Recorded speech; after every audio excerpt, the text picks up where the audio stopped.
आकाशी चंद्र चांदण्या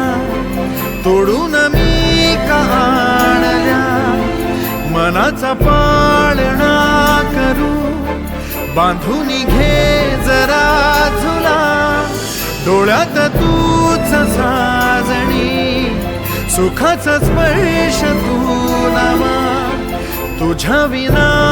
उरेन अर्थ जीवना, उजळे तुझ्या हसूने कणकण, अन चंद्र हे हातीचे काकण.